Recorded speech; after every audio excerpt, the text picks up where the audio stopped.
Good to see you today. Hope you're doing well. We are going to continue to be thinking about Jonah. Today's hymn, it's an old hymn, Hide Me, O my Savior, Hide Me.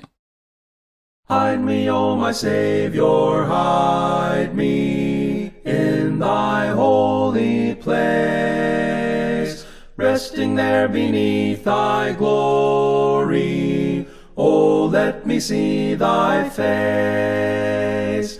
Hide me safely, hide me. O blessed Savior, hide me. O my Savior, keep thou me safely, O Lord, with thee. Hide me when the storm is raging o'er life's troubled sea. Like a dove on ocean's billows, oh, let me fly to thee. Hide me safely, hide me. O blessed Savior, hide me. O my Savior, keep thou me safely, O Lord, with thee. Hide me when my heart is breaking with its weight of woe, when in tears I seek the comfort thou canst alone bestow. Hide me safely, hide me. O blessed Savior, hide me. O my Savior, keep thou me safely, O Lord, with thee. Let's look at our passage now. Jonah chapter 2, verse 1. Then Jonah prayed to the Lord his God from the fish's belly. And he said, I cried out to the Lord because of my affliction, and he answered me. Out of the belly of Sheol I cried, and you heard my voice.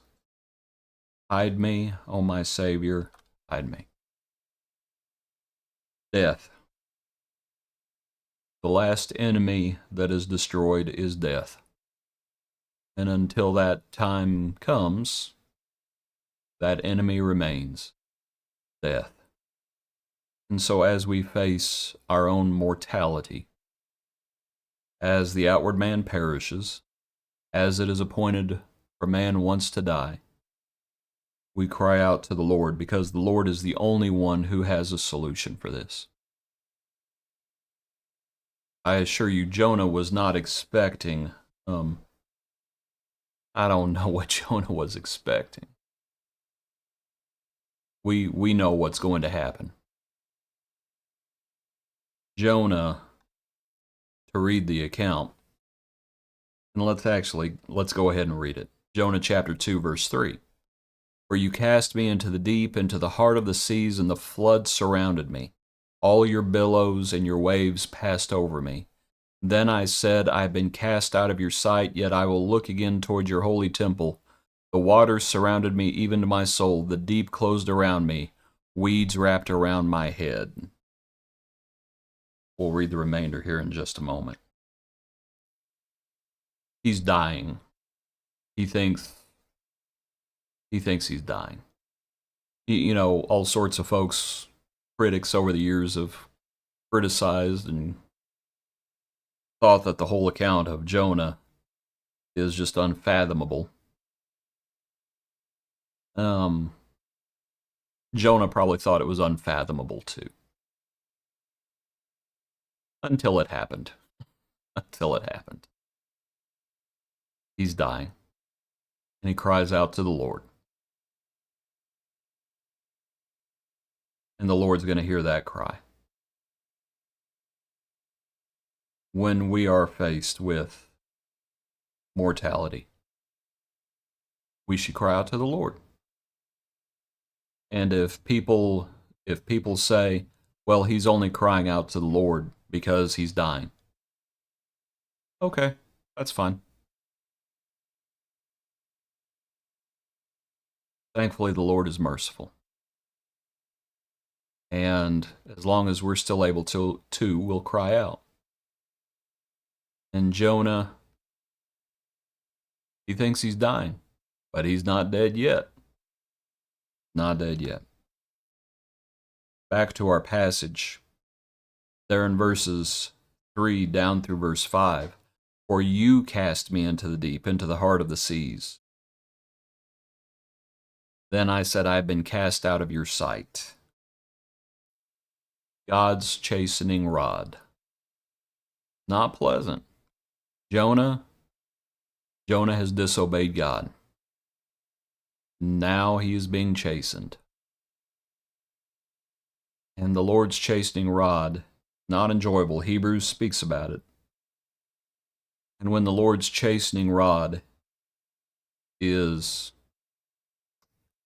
being used, we say, hide me, O my Savior, hide me.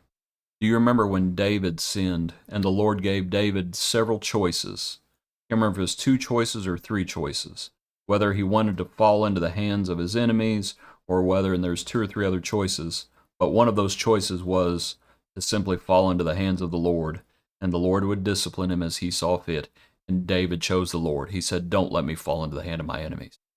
So even when we are chastened, we say, hide me, O my Savior, hide me. We would rather be chastened by the Lord rather than fall into the hands of someone else. Hide me, O my Savior, hide me. Verse 6, I went down to the moorings of the mountains, the foundations. The earth with its bars closed behind me forever, yet you have brought up my life from the pit, O Lord my God. When my soul fainted within me, I remembered the Lord, and my prayer went up to you into your holy temple. Those who regard worthless idols forsake their own mercy, but I will sacrifice to you with the voice of thanksgiving. I will pay what I have vowed. Salvation is of the Lord. So the Lord spoke to the fish, and it vomited Jonah onto dry ground. A couple things about that passage I wanted us to think about. One is, I will pay what I have vowed. I'm mindful of when Jacob was running from Esau, and Jacob says, if you will be with me, this is what I will do. I will come back and I will offer sacrifices there in Bethel. And he makes the vow. Jonah makes a vow. I will pay what I have vowed. Salvation is of the Lord. This business about, I remember that when my soul fainted within me, and you can tell part of this was written about what had happened. It was written after the fact. Obviously, Jonah did not write this while Jonah was in the fish. He's writing, these things are being written after the fact. And so, when my soul fainted within me, I remembered the Lord, and my prayer went up to you into your holy temple. Look a little earlier. Yet I will look again toward your holy temple. Then I said, I have been cast out of your sight, yet I will look again toward your holy temple. I was thinking about Daniel, and when Daniel prays and he opens up his windows towards Jerusalem. And I'm not sure exactly where Jerusalem was from where Daniel was, which direction. I'd have to look at a map. But anyway, we always think about there the windows were open towards Jerusalem. Jonah uses the same sort of language, yet I will look again toward your holy temple. Either speaking in the future, having faith that the Lord would deliver him, or as he prays to the Lord, praying, of course, to the Lord's true abode. But perhaps even thinking about the temple in Jerusalem. And there he is in the belly of the beast. One of the ways that sometimes Jonah is used when people talk about prayer, and they talk about the proper, how we should we stand up to pray, or should we kneel to pray, or should we, seems like there's a poem, if I remember correctly, about this very thing. What's the proper How should we compose ourselves? Well, Jonah's in the belly of the fish. He's probably upside down, topsy-turvy, going down into the depths of the sea as that Leviathan goes. As that Leviathan is swimming for 3 days and 3 nights, he prays to the Lord. He prays to the Lord. Upside down, sideways, and every other which ways. Says, I'm dying from Sheol, God's chastening rod. And he prays to the Lord. Hide me, O my Savior, hide me. Look at the hymn again. Hide me when the storm is raging o'er life's troubled sea. Like a dove on ocean's billows, oh, let me fly to thee. Hide me when my heart is breaking with its weight of woe, when in tears I seek the comfort thou canst alone bestow. Jonah had sinned, and the Lord has the power to forgive. He's on a journey. Hide me, O my Savior, hide me. Appreciate you. Hope you have a good day. Join us tomorrow for another portion of our daily praise.